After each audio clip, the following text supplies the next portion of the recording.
Здравствуйте, уважаемые будущие абитуриенты, их родители и все, кто интересуется тем, как поступить на обучение в 2021 году в Сыктывкарский государственный университет имени Петерима Сорокина. В 2021 году Сыктывкарскому университету выделено больше 1500 бюджетных мест.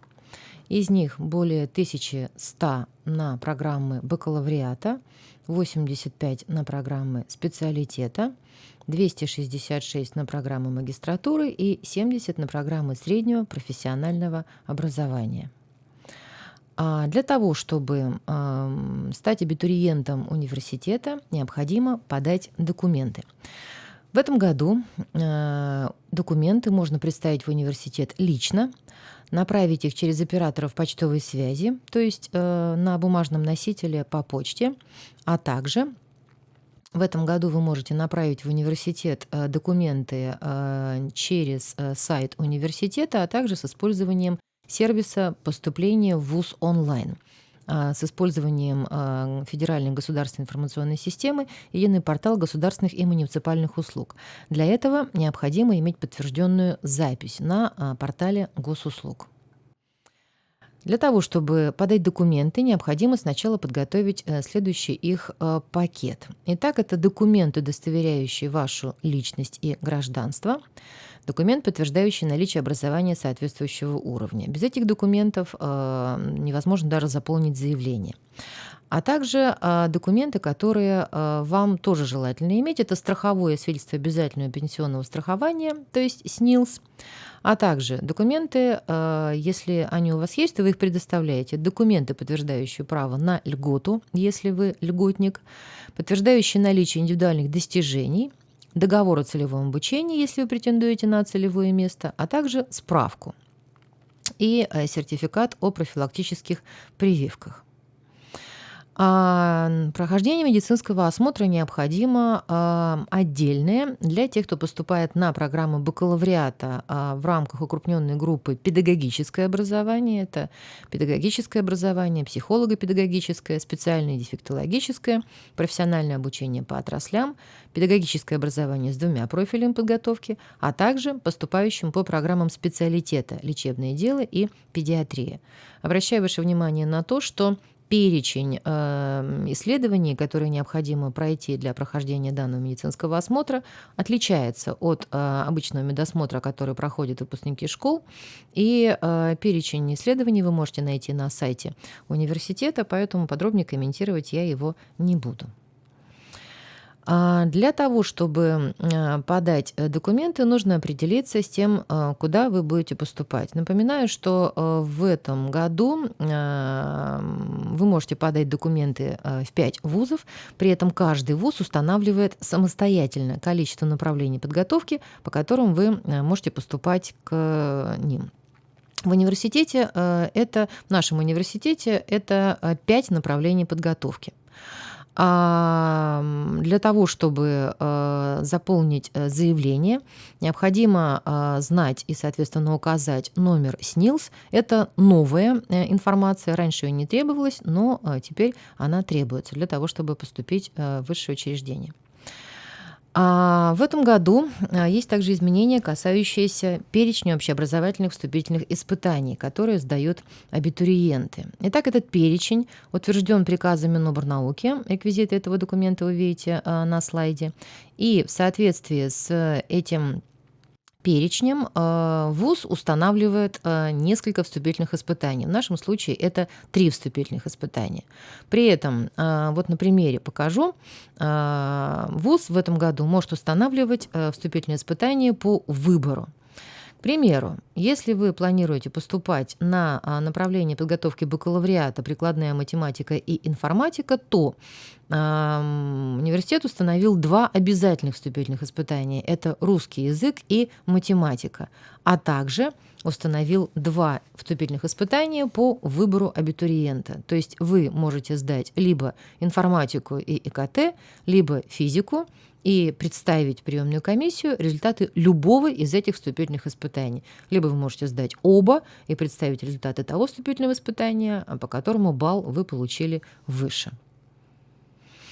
На этом слайде и следующих вы видите информацию, которая представлена у нас на сайте. Это, во-первых, название направлений подготовки, по которым мы предлагаем вам поступить в 2021 году. Это указание профилей, которые все вузы определяют самостоятельно, а также перечень вступительных испытаний. Вот обратите внимание, что почти везде у нас даны вступительные испытания по выбору, а также в последней колонке количество бюджетных мест, которые мы предлагаем для поступающих. Почти по всем направлениям подготовки у нас достаточно много бюджетных мест. Это почти целая группа, как вы видите, 25, ну иногда это 15. Не буду перечислять все направления подготовки, но обращаю внимание на то, что в Сыктывкарском государственном университете представлены практически все сферы, в которых вы можете затем в дальнейшем себя реализовать. Это и направление подготовки в области точных наук, гуманитарных наук, общественных, естественных и так далее. То есть таким образом, вот повнимательнее рассмотрите эти слайды. Эта информация также представлена у нас на сайте. И вот, конечно, очень важно посмотреть на эти слайды для того, чтобы определиться с перечнем вступительных испытаний, которые вы в дальнейшем будете сдавать, и, соответственно, с перечнем ЕГЭ, на которые необходимо записаться, напоминаю, до 1 февраля 2021 года. Это информация по очной форме. Дальше представлена информация с контрольными цифрами приема по заочной форме обучения для тех, кто планирует обучаться заочно. Перечень направлений подготовки отличается. Наименование профилей тоже отличается, поэтому вы можете выбирать и форму обучения, и, соответственно, направление. Обращаю ваше внимание также на то, что минимальные баллы по предметам в 2021 году отличаются от минимальных баллов, которые установлены для сдающих ЕГЭ. Вот посмотрите, какое количество баллов необходимо набрать для того, чтобы иметь возможность подать документы в Сыктывкарский государственный университет имени Петерима Сорокина. Если вы не сможете набрать вот данное количество баллов, то, к сожалению, мы не сможем даже принять у вас заявление даже на контракт.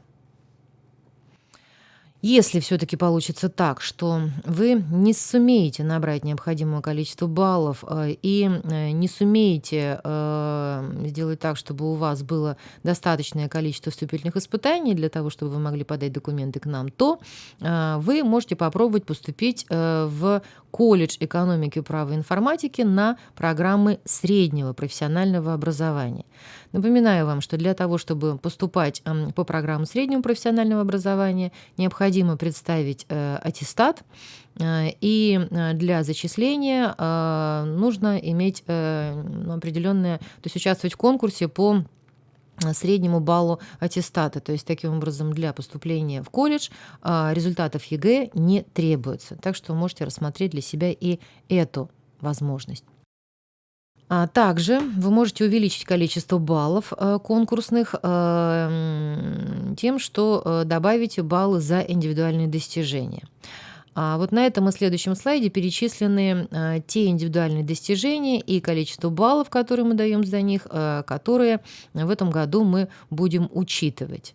Напоминаю, что количество баллов за индивидуальные достижения не может превышать 10 баллов. То есть, таким образом, если вы представите индивидуальные достижения на большее количество баллов, то оно будет срезано до 10 баллов. Итак, это золотой знак ГТО и удостоверение к нему. За это вы можете получить 3 балла. При этом нормативы ГТО должны соответствовать вашей возрастной группе. Это документы о среднем общем образовании с отличием. За них вы можете получить 5 баллов. Это различные спортивные достижения и участие в волонтерской деятельности, а также в различных олимпиадах или мероприятиях. а также статус победителя чемпионата по профессиональному мастерству Обилимпикс. За это вы можете получить 3 балла. Итак, немножко прокомментирую те графы, которые выделены красным шрифтом. Итак, иные спортивные достижения. Это статус мастера спорта. За него вы можете получить 2 балла. Волонтерская деятельность. Если вы можете представить свидетельство о том, что вы отработали в качестве волонтера не менее 50 часов, то вы получите 1 дополнительный балл, не менее 100 часов – 2 дополнительных балла, а также результаты участия в олимпиадах школьников – 1 или 5 баллов, 1 балл, если вы станете участником заключительного этапа, 5 баллов, если вы станете победителем или призером заключительного этапа. То есть, таким образом, вы получаете балл либо по одному критерию, либо по другому, то есть либо как участник, либо как победитель. Индивидуальные достижения также учитываются, когда уже все подали документы, и ВУЗ выстраивает ранжированные списки поступающих. Вот обращаю ваше внимание, это новшество, такого в прошлом году не было. При равенстве поступающих по критериям ранжирования университет будет учитывать средний балл по предметам, указанным в аттестате или дипломе. Если по всем остальным критериям вы будете конкурировать с такими же поступающими, как и вы, и невозможно будет определить, кто в списке должен стоять выше. Если и этот критерий не будет отличать одного абитуриента от другого, то университет в период проведения приема может изменить, то есть дополнить перечень индивидуальных достижений, но сделаем мы это до публикования ранжированных списков поступающих. Это право, которое дано вузам, начиная с этого года, поэтому перечень индивидуальных достижений может быть еще дополнен, то есть не уменьшен, но увеличен. Наконец, когда вы подали документы, прошли все вступительные испытания, увидели себя в ранжированном списке и определились с тем, куда все-таки вы хотите поступить, вам необходимо будет подать заявление о согласии на зачисление. Напоминаю, что зачисление проводится только на основании этого заявления, и такому заявлению необходимо будет приложить оригинал документа об образовании для поступающих на бюджет и для поступления на контракт оригинал или заверенную копию. На каждом этапе зачисления уже установлены даты завершения приема заявления о согласии на зачисление, время приема этих согласий до 18 часов. И вот обратите внимание, это очень важно понимать, если поступающий не представил заявление о согласии на зачисление, то он не зачисляется, несмотря на наличие в ВУЗе оригинала документа об образовании. Вот это очень важно понимать. И заявление такое вы можете подать не более 2 раз последовательно. Одновременно подать 2 согласия нельзя. Можно подать последовательно 1 согласие, затем подать 2, при этом вы отзываете предыдущее согласие о зачислении. Ну и, наконец, сроки приема, на которые тоже нужно обратить внимание. Сроки приема для поступающих на бюджетные места по программам бакалавриата и специалитета у вузов совпадают.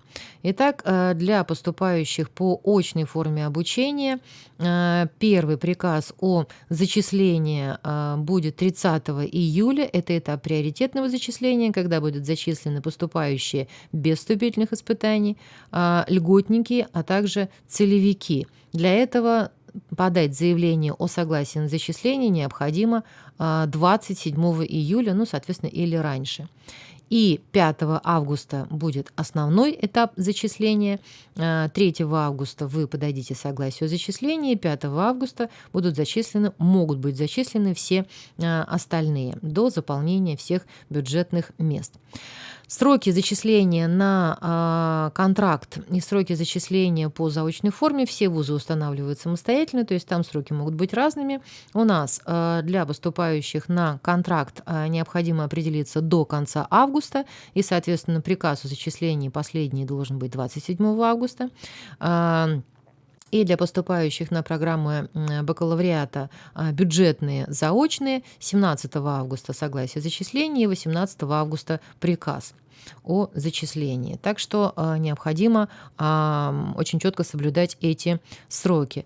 Ну и, соответственно, здесь на этом слайде вы видите контакты приемной комиссии. Мы будем рады ответить на все ваши вопросы. Вы можете обратиться по телефону или по электронной почте. И также вся информация, которую я сейчас представила, размещена на сайте университета и доступна абсолютно всем и в любое время. Спасибо за внимание.